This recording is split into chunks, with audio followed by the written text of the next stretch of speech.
Welcome back, everyone. We're all set for a novel, exciting huddle on the New Age resume. This session is going to be moderated by Kanika Singhal, Harappa's very own Vice President of Special Projects. Kanika is the author of a bestseller, How to Survive the Boss, and has also been the co-founder of Jadu's Media. She started her career with McKinsey and Company and later led global strategy at Levi Strauss and Company. Welcome, Kanika, and over to you to introduce our speakers for this exciting session on the New Age resume. Thank you, Nikhil. Thank you so much, and welcome everyone. I see a lot of audience joining us, and I do look forward to an exciting session with our esteemed guests. Before I start introducing our audience, I just wanted to share this interesting fact that we unearthed recently. And we figured out that, interestingly, the resume has been in existence since the early 1800s, when Leonardo da Vinci wrote his first resume as a letter to potential employers. Vincent van Gogh, as we know, has sent documents which are copies of his paintings to all his potential patrons, an introduction of himself. Now, since 1800s, 1400s, the resume has just been through so many avatars. And the debate, whether it's a one-page resume or a two-page resume, I mean, we all have been through that debate, and that debate is endless. And these days, we hear so much of buzz around a video resume and an AI-friendly resume. For sure, this document, which is a humble resume, is not so humble anymore. So even before we get into our panel, I would like our audience to react, and we'll open up an audience poll and would request all of you to answer this question, that in the digital age that we are living in today, do you believe the resume in the format that it exists today, the two-pager format, has it outlived its utility? You would see this question pop up on your screens. So please do respond to this. This is an open audience question. It will just help us just set the tone of the session, and we'll get your opinions out here.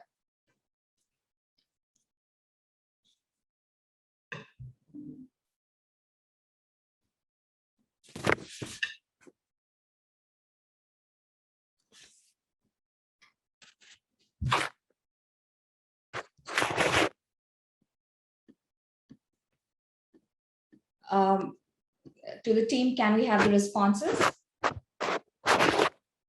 Excellent.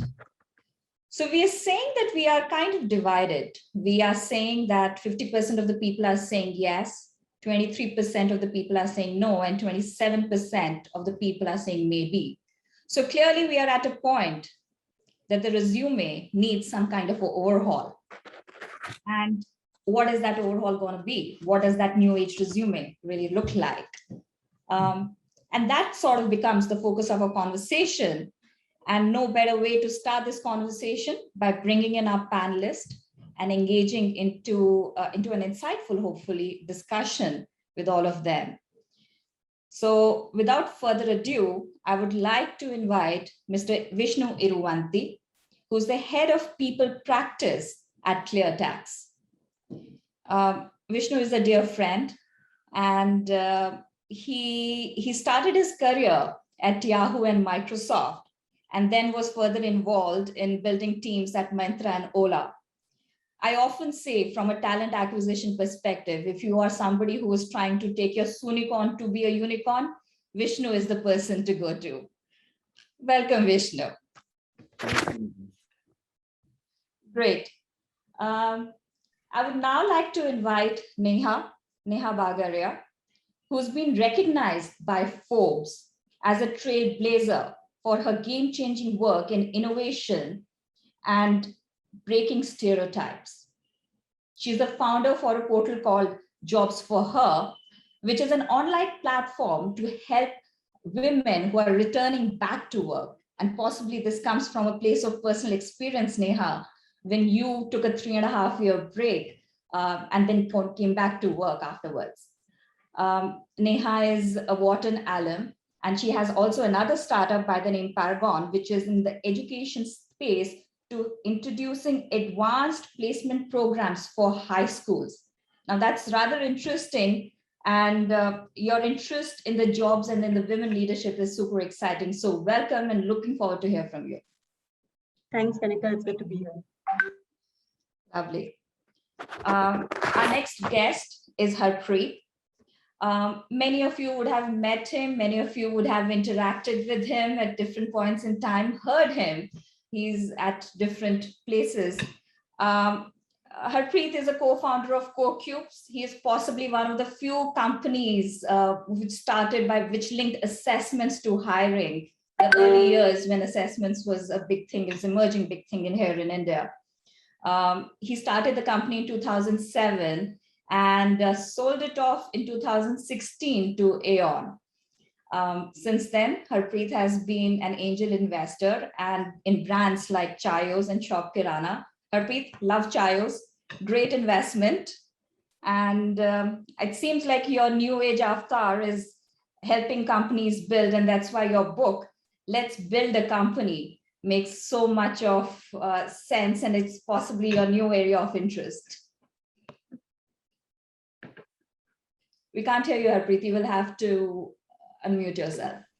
Thank you, Kanika, for having me here. Thank you, Harpreet, for joining us. And finally, we have Ali Imran. Ali joins us from Ashoka University.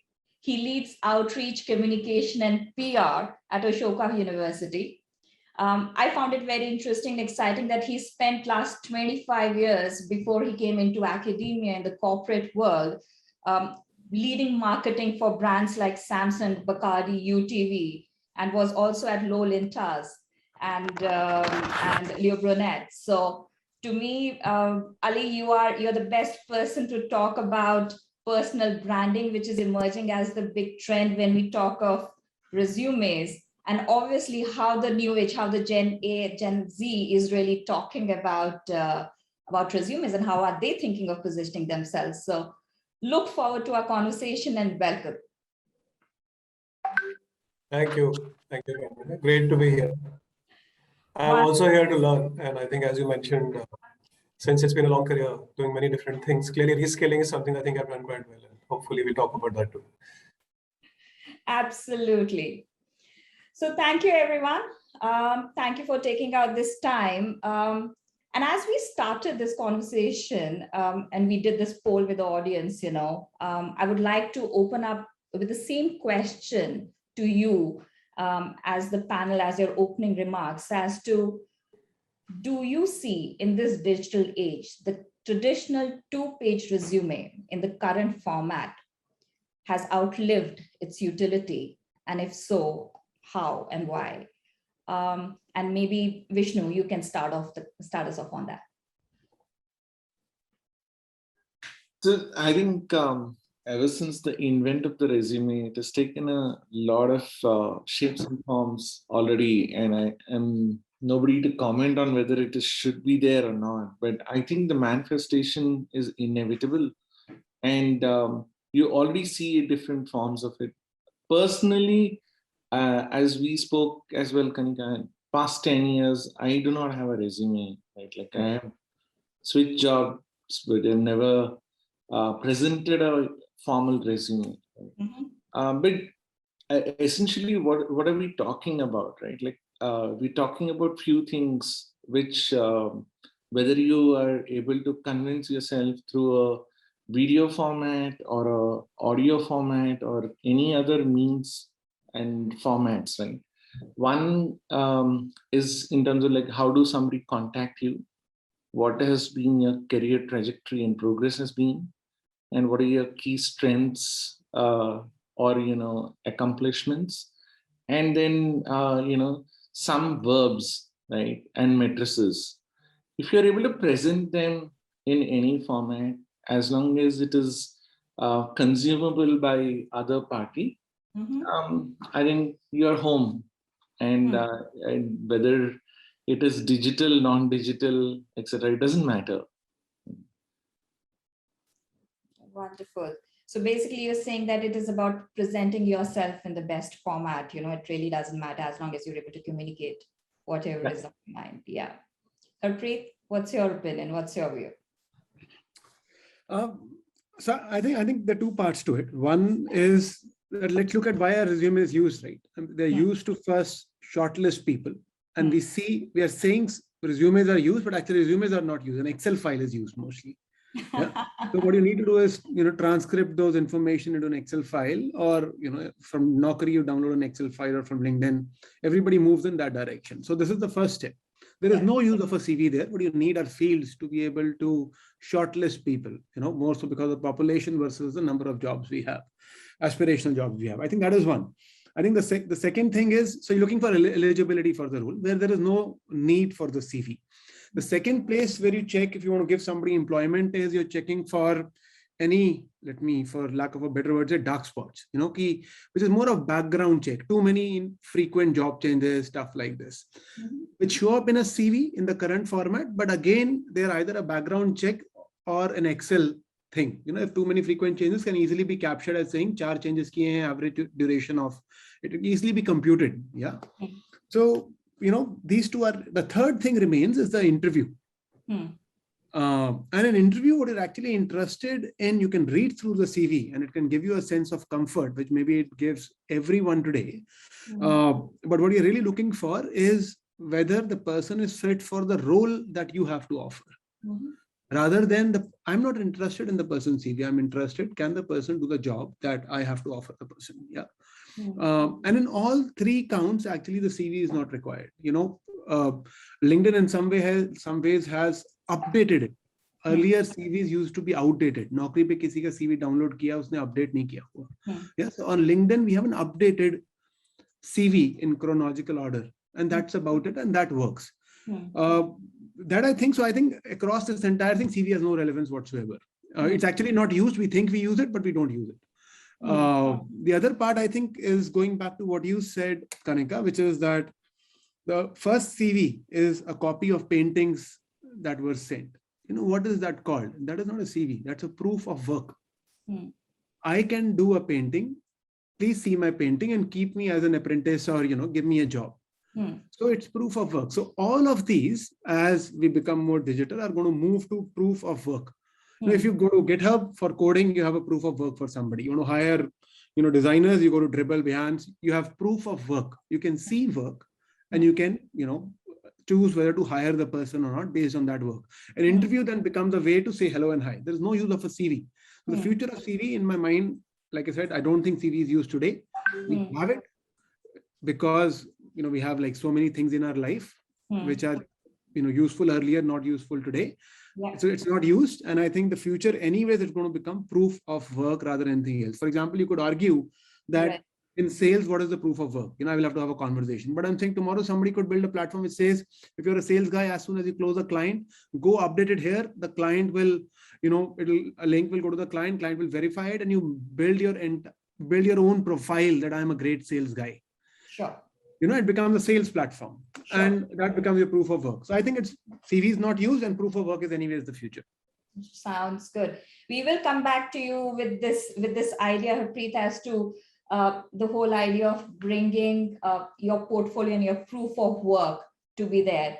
And this whole idea that you're saying CV is not really required, but let's moving on to Neha as to what's your opinion as to, is CV still, that 2-page document, still, you in your experience, being used, and do you see in future that 2-page document going nowhere?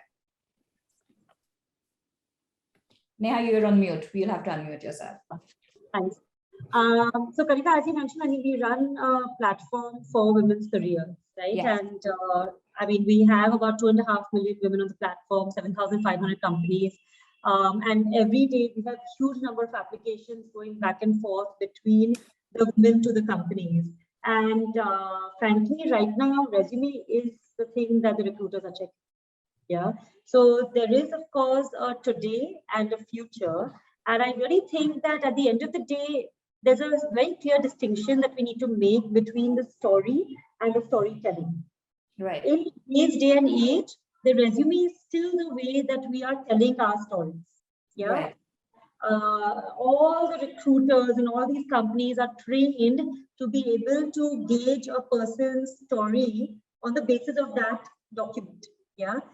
Frankly, I mean, there are enough studies that show that that recruiters spend less than 10 seconds when they glimpse a resume. They just go and they're looking for just your basic keywords.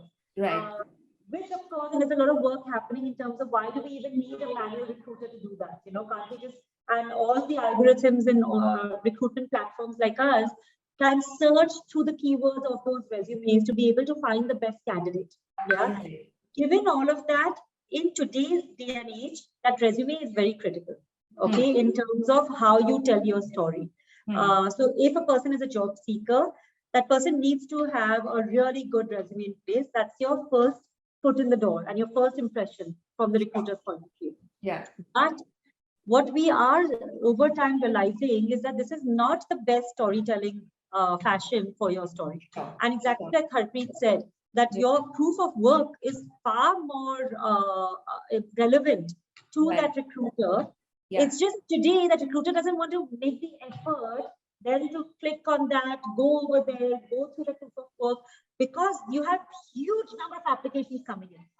So I think if your first foot in the door is still that resume, you need to impress from that resume.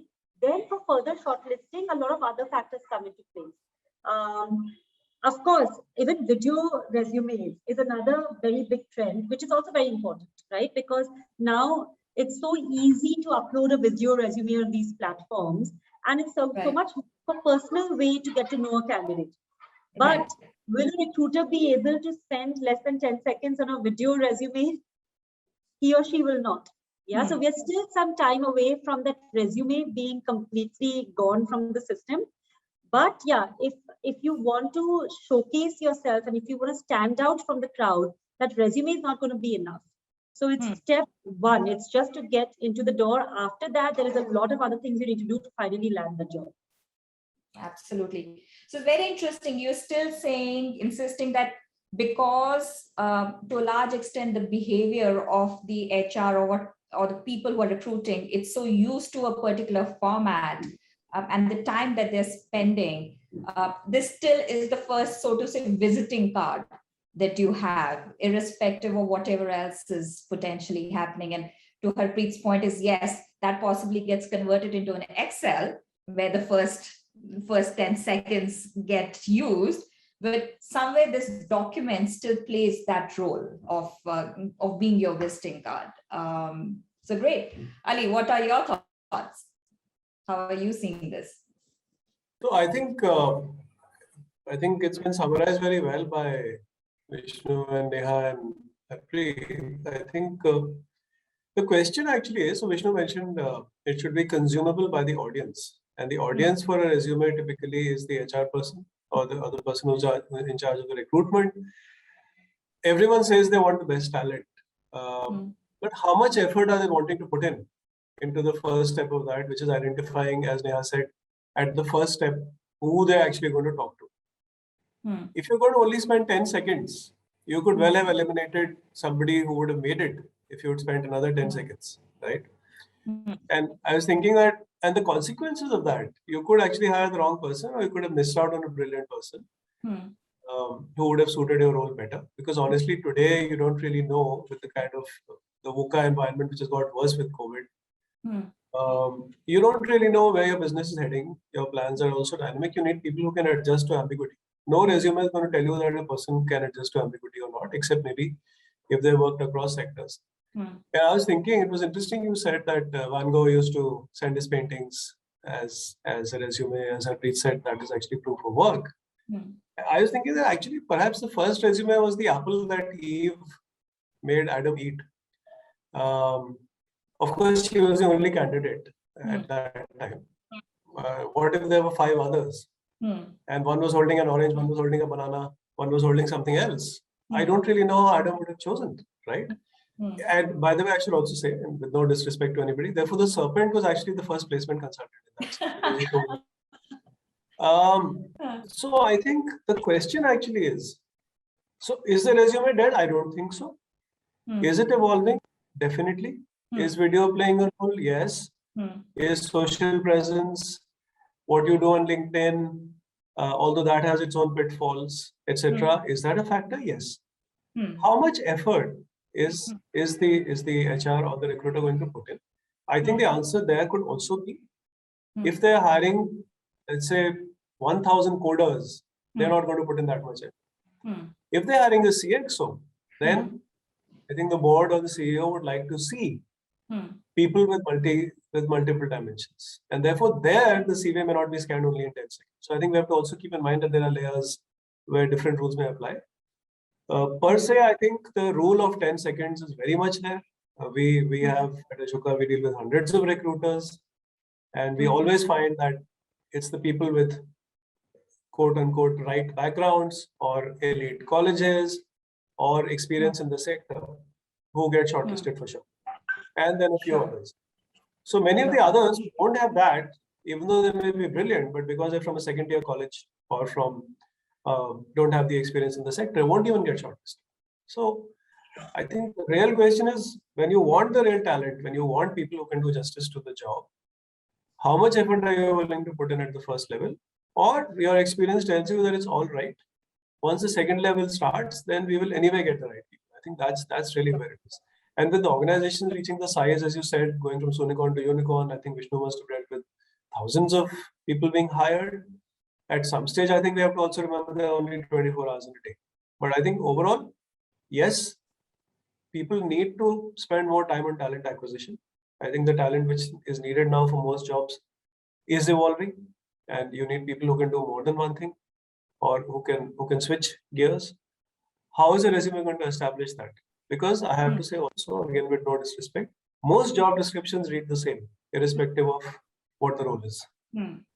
So how is a person supposed to, we keep saying people should tailor their resume to the job description, but all job descriptions have the same words in them: initiative, energy, integrity, ability to deal with stakeholders, etc., etc. So I think the load on the person who's submitting the resume is huge to make it all work in that one pager. You can do SEO for your personal brand by trying to put in all the words which are there in the job description and hope that the algorithm will catch you. But the dice are loaded, I think. Sure. I don't think right now we are at a stage where, in fact, the audience said 50% said that it's yes and 50% said no. I think it's 25%. My view is probably 75% is still at the stage of resume very much being a factor in this election, right? Sure. Thank you so much for this, and that kind of talks about this whole idea that resumes seems like still the first introduction, so to say. But as Vishnu and Harpreet would say, that there are these other tools which are emerging. So, just a question to both of you, since you've hired in large numbers, have you and Harpreet, with your organization, which is an assessment-led organization, did you come across situations when instead of a resume, the assessment is the first introduction that you had with a candidate, and you looked at the resume later? Because invariably, practically even today, we have seen whenever you're hiring, there is a resume is always asked for. Yes, an assessment could be that tool, but is it happening practically that you assess everybody and then you say the people who clear that assessment are the people that ask a resume of? No, I think absolutely. I'm saying essentially CoCubes went on to become an assessment company. And I think any role where there are a lot of applicants. Yeah. I think we had about 500 odd clients. For every client, assessment was the first thing that they did. Yeah. This was extremely prevalent for all campus hiring. And I think it was true for at least 50% of the companies for hiring up to 5 years of experience. By 2015 or so, I think people above 6-7 years of experience were not happy to give an assessment test. But I think what folks have realized, and especially in jobs like coding, etc., that if you write .NET in your CV, it means nothing. You need to have proof of work. Yeah, so it can be 3 years experience, 5 years experience, 10 years experience. It doesn't matter. What you need to give is a test, and if you clear that test, is when you actually go to the next step, and the rest of the things are considered. So I would say definitely, 100% of our clients were using it as the first step for all campus hiring. And like I said, eligibility is still taken care of, 60%, etc., all of that is there. And 50% were using it for up to 5 years of experience. Sure. Vishnu, your thoughts? So it actually, as Imran said, right, it depends on what is the problem you're solving. Right? There are two modes of actually shortlisting. Right? There is a selection module and there is a elimination or a rejection module. So in the companies, at least where I have seen and what I have worked for, they have always gone for the selection module, except in the call centers, right? But there are companies, because the sheer volume of hiring is so large that if I'm going with the rejection module, right, then I actually do not need to, first point of contact need not be the resume.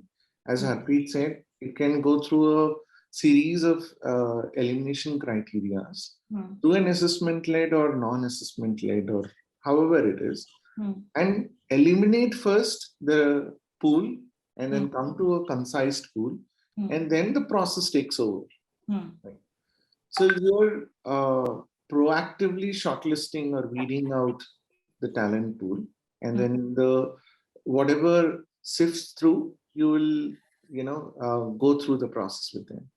But in the companies where at least I have worked on, they give a lot of importance to talent, and because the talent was the only assessment asset what they had. So they have never gone through that module because they wanted to give everyone a fair opportunity, because it also a facet was that they were in a stage of unknown more than a known unknown. Right? So it depends on company to company. The one important thing in all of this is, so if I was a candidate, how do I sell myself? How do I be a selfish, right? Now you can be at the bottom of the stack, you can be at the top of the stack, right? But if I am not going to sell, then I am as useless as any other product, right? So what now? Do I gloss myself to sell? Do I, be first or be at the bottom so that freshness is maintained? That depends on person to person, and it should be different for different people.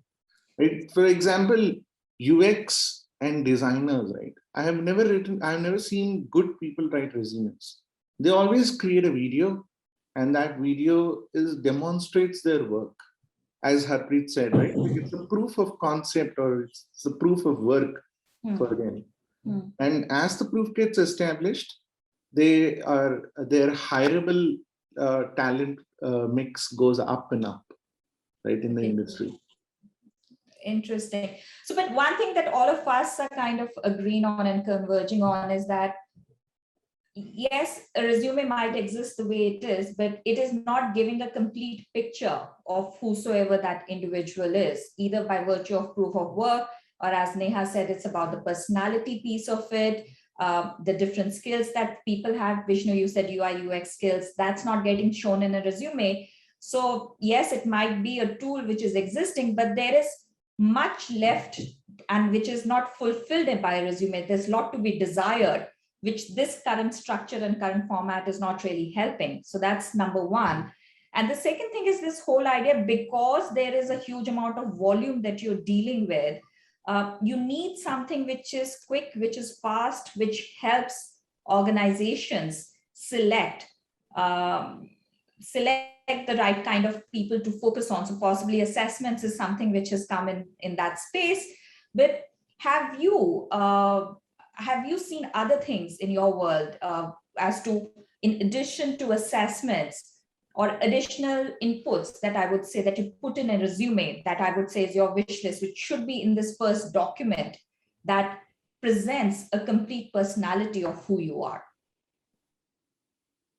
So anybody can take this. I can, Ali, you would want to go first? Yeah, what I wanted to ask, and I think all the panelists would have dealt with this in some way or the other. Vishnu, you most of all.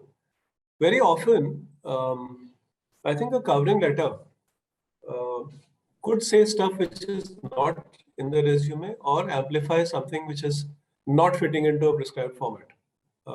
And it could have the equivalent of an SOP as to why the person feels that they are suited to the opportunity. It also gives you a chance to communicate that you have understood the opportunity. The only question is, will that actually get read at the first level? Because if it does, then those two read together is a little more comprehensive than just a scannable form.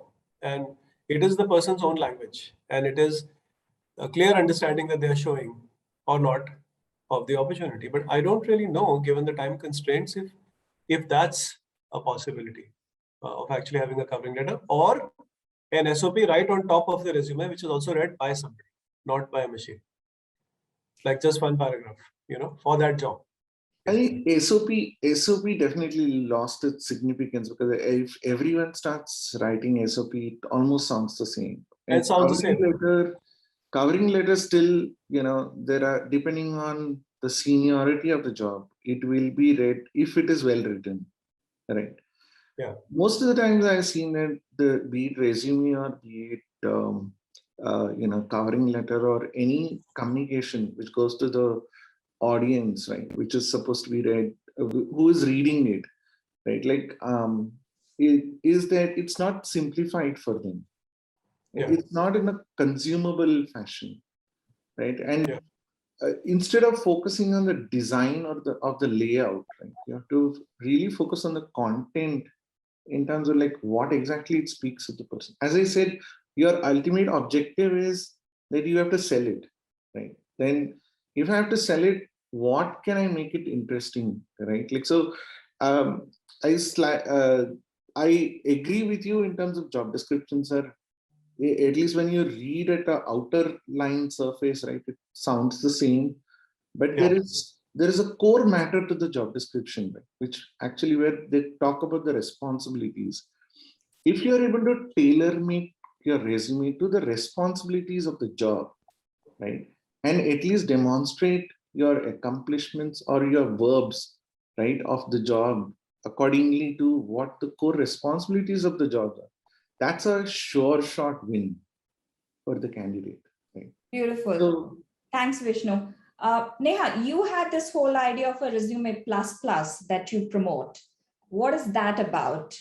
Yeah, absolutely. So, Tanika, just first and foremost, is to address a little bit of what Ali and Vishnu were also talking about. It's very important that, when this recruiter is just going to spend very little time on your resume, to give them just in the briefest way the keywords that recruiter is looking for. So in the top section, it's important to have like your headline, with some of the keywords that you want, that the recruiter is going to be looking for. Yeah. So for example, if you're talking about the main skills that your recruiter will be going to check for.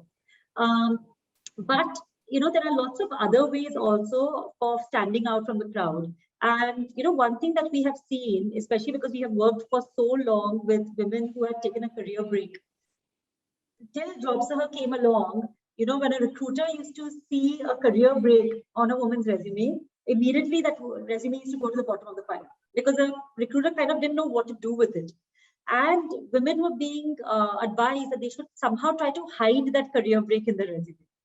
And when we started JobServe, we felt quite appalled by that thought. Why would we possibly be making that woman feel ashamed of that break? And we started pushing women that instead of hiding that career break, use it to flaunt your skills. Yeah, use it to give that plus level of skills that you bring to the table that others might not. So in fact, at JobServe, we've got something called Profile Plus, where we actually talk about life experience skills as well. So in your typical resume, you'll have your work experience, you'll have your education, but that doesn't really give a holistic picture of that woman's entire skill set that she brings to the table.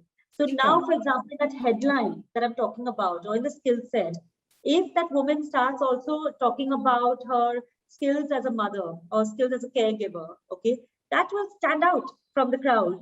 And it shows a level of confidence that you're bringing to the table. Beautiful. Harpreet, coming to you. I mean, I think we are hearing 2-3 common themes here. One, which is you obviously need to add on to the resume. The note on top cover letter helps. Neha just said about putting these life skills, and you spoke about the idea of proof of work. But talking about other competencies, which today resume is just a list of things that you do. You possibly are assessing people for their technical skills, for other skills, which would be more logical reasoning kind of skills. How do you see those plus things that the person can send out as a new age resume, as an introduction, or you feel that it's completely not needed and just work with assessments? Yeah. So the 2 points, one, I don't agree with Neha. Actually, I'm saying Neha said mothers can put life skills. I think you can put life skills, but it's all very mushy. I don't think anybody cares. You can put them, but I don't think a manager will look at life skills and say, hey, look, this is a mother and it is a mother. That's changing, Harpreet. I promise you, okay, that you will realize the difference of it when you actually start opening your eyes to it. I'm saying I have a kid. I know so many women have taken breaks. I'm saying a mother gains some skills definitely during that time. Yeah, I'm just saying the industry. You should flaunt the fact that you're a father too, instead of putting that in the backside. In fact, I can flaunt it. I can flaunt it, Neha. I'm saying nobody cares. It doesn't get you a job. And that's what's changing. Let's come. That's the whole point. That's what's changing. That's okay. We can chat. So, let me give you guys all a stat. It was a very interesting research that we found. Anyway, I was doing this research with regards to your brand presence, online brand presence. And the study says, and this is a US study, not an India study, caveat with this. It says 77% of the employers Google candidates before they get hired. 33% of the candidates Google themselves. So there's only very few candidates who Google themselves. They said 27% of the employers said that they looked for poor communication skills on social media as a reason for rejecting candidates. So communication skills was something that became visible on the social media platforms. Very interestingly, they said that 35% of the people saw creativity on social media as a reason to hire, proof of work, to what Harpreet was saying. But there's skills which come in the space of life skills, if I may call it. Like, to me, communication skills was one of those skills that it doesn't get shown in a resume, in a typical resume, but people pay attention to it by virtue of just looking at communication skills are just so easy to measure using an assessment. An automated assessment can measure your written skills, Versant can measure your voice skills. Absolutely. Sure. So what are the kind of things which are not getting measured today, which you're purely coming from a point of view, forget the resume, just do the assessments and let's bring people in? Okay, let me actually say, I don't think anybody is using the CV. They think they are. I don't think they're using it to hire. That's my point of view. Okay. To what you said, I think a lot of the 3 things you can measure in a candidate. 4 actually. There's a cognitive skill you can measure. There is the psychometric skill you can measure. There is the communication skill you can measure, and there is the technical skill you can measure. Right. All of these are measurable across almost all kinds of jobs. And I think, the problem is, let's say if you want to hire technology guys today, they're not willing to give you a test. So, you can measure whatever you want to measure, but if they're not willing to give an hour of test for your company, and I'm sure, Vishnu, you also face this, then there's no point in doing an assessment because nobody's willing to give it. So if you ask me from a candidate point of view, if I was a candidate looking for a job, I think the best advice I got or I heard about 10 years ago was go to a CEO and ask them what problems do they have and can I solve them for you? Because actually, like I said, CV doesn't matter. What matters is if I'm a manager looking to hire, I have a problem that I want this person to solve. Understand that problem and look to solve it. And, in my view, even if you look at the future, currently today, there is one CV. Yeah. Here is a CV. I'm saying which makes no sense. Actually, if you look at it, candidates also for different jobs keep changing their CV. So actually, there's no one CV. Right. So the future can be a place where if you go, it actually shows the person looking to hire the fit for the role automatically. So everyone who looks at that particular thing sees a different thing. That is the future in some ways. It's very interesting you say that, but in a sense, you are pointing to a direction of saying it is not about the 2-page format, and possibly you will have to require a video and assessment. You'll have a slew of things with you in your portfolio, and depending on where you're talking to, you bring the right element in the forefront and you use that as a base of a conversation. Absolutely. I'm saying because the only thing that matters is what problem does the person who's hiring you has for you to solve. Absolutely. Sounds interesting. So I'll just move around for closing remarks from everyone and just say that what do you guys believe if you have to give one tip to somebody who is in that stage of writing their resume and making it ready? And we're using resume in a loose sense right now. It's not the 2-page format.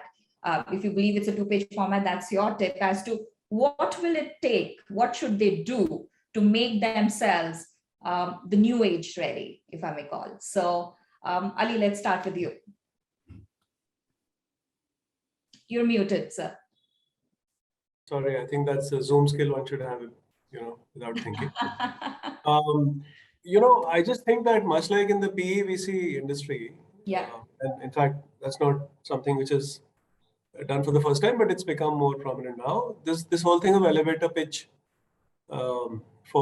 you should be able to summarize in a very short way what you're saying.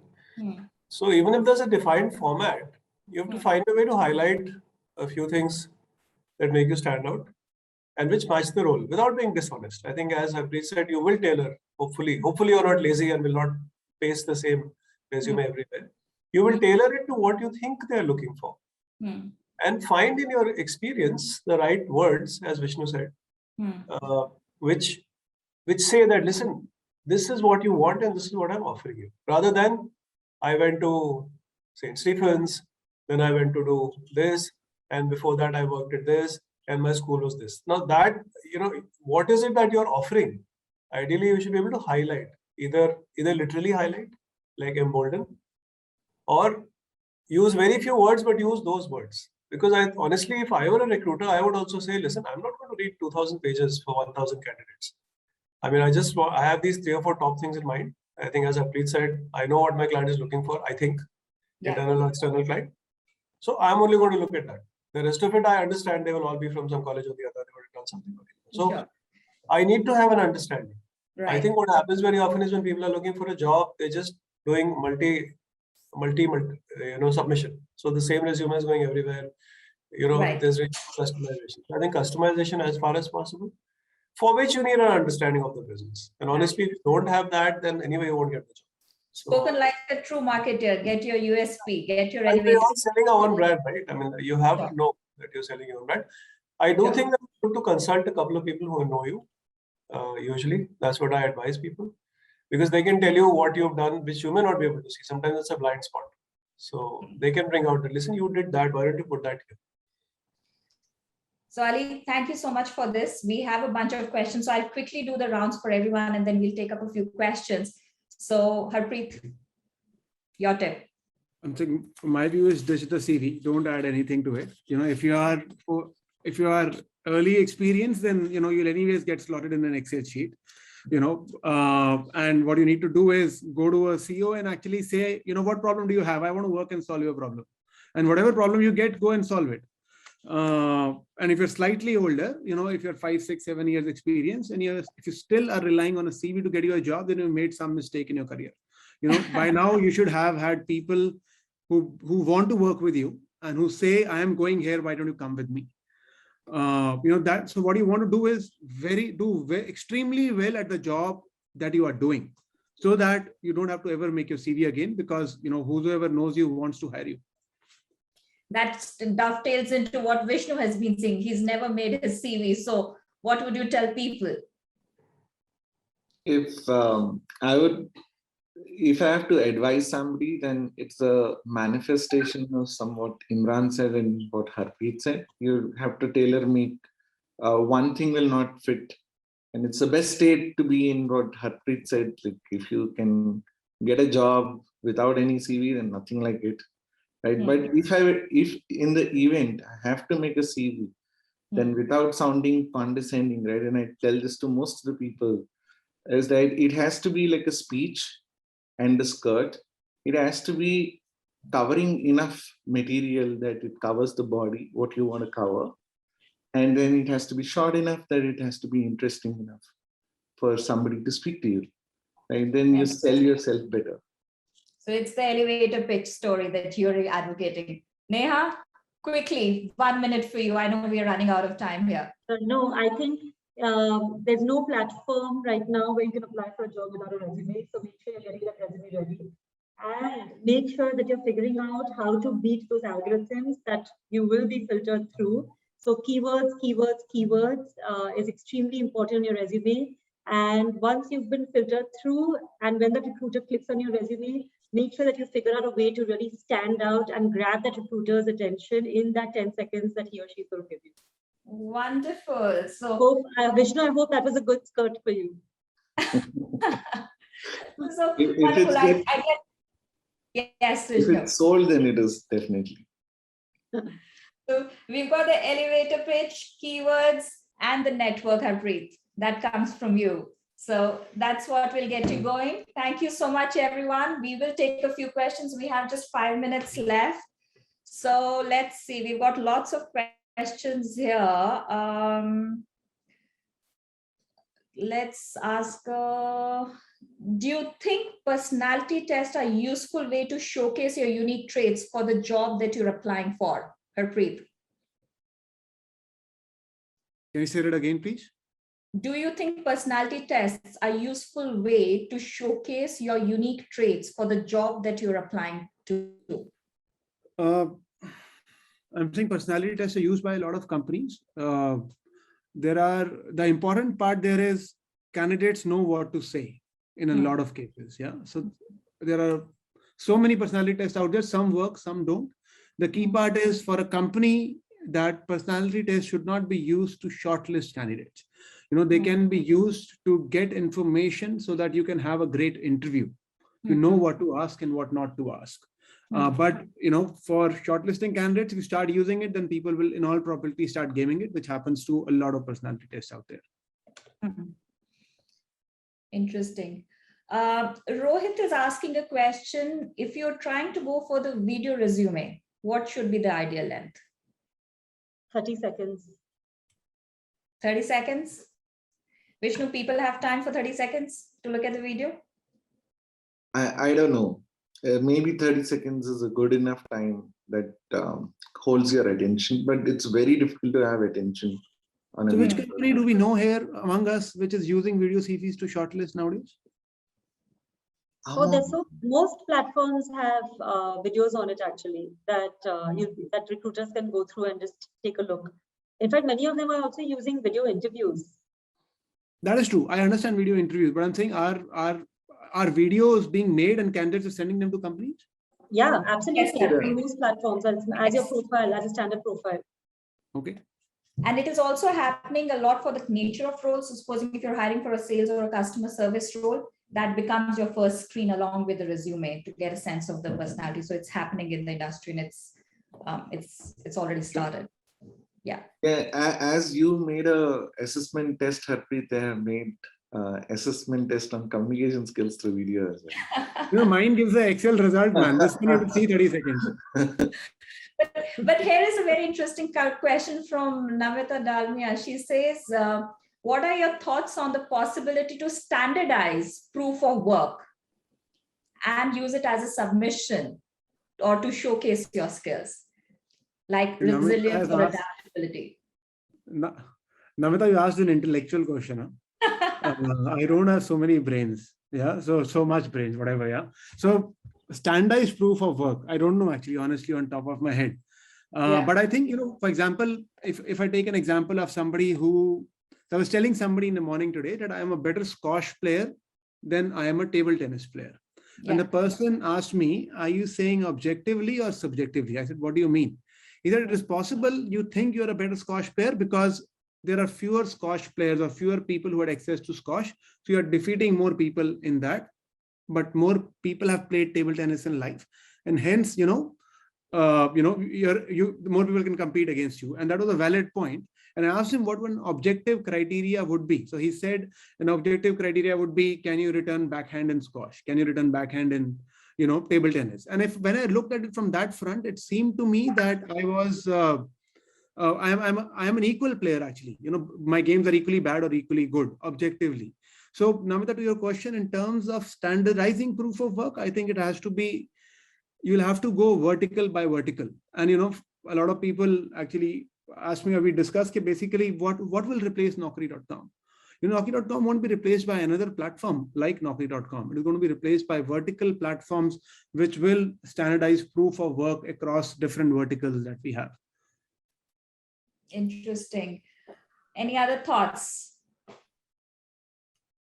The Great. metrics is a good way to measure in terms of like you put any metrics, like same thing if what Harpreet said, if I put it in an Excel and metricize that, then it should be able to tell you whether you're a good player or not. So that's a way to standardize, and more, I never see metrics in most of the resumes, but people who put it are very confident folks. Thank you so much. This has been an interesting 50 minutes, went by rather quickly. I think where we come down to is that yes, resume does exist, but it nearly is not enough. All of us need a range of additional things to be a part of our portfolio. But since that is default, the most used mode right now, so people are making it, but as somebody who wants to go new age, you will have to add other components into your language of resume, which could be videos, which can be tools like videos and assessments, or it could be adding an elevator pitch and keywords into your resumes. So combination of all these things is going to be super important. With this, I would like to thank our panelists. Thank you so much for taking out time and sharing such diverse views. It was nice to see that we are not aligned on the topic and we have a bunch of views coming on this one. And for the audience, a Padlet link has been shared with you on the tracker, on the chat. And if you could click on that and share your reflections, it will be really helpful to get your views as to what did you think of the session and what did you take away from the session. So really appreciate your time, everybody, to the audience as well as to the panel. Thank you so much for joining us. Thank you. And Thank you, over to Kanika. Nikhil. Thank you. Thank you, Vishnu. Thank you. Sure. Thank you, everyone, for that very engaging discussion. Some insightful points that stuck with me include the use of keywords, proof of work, and personality.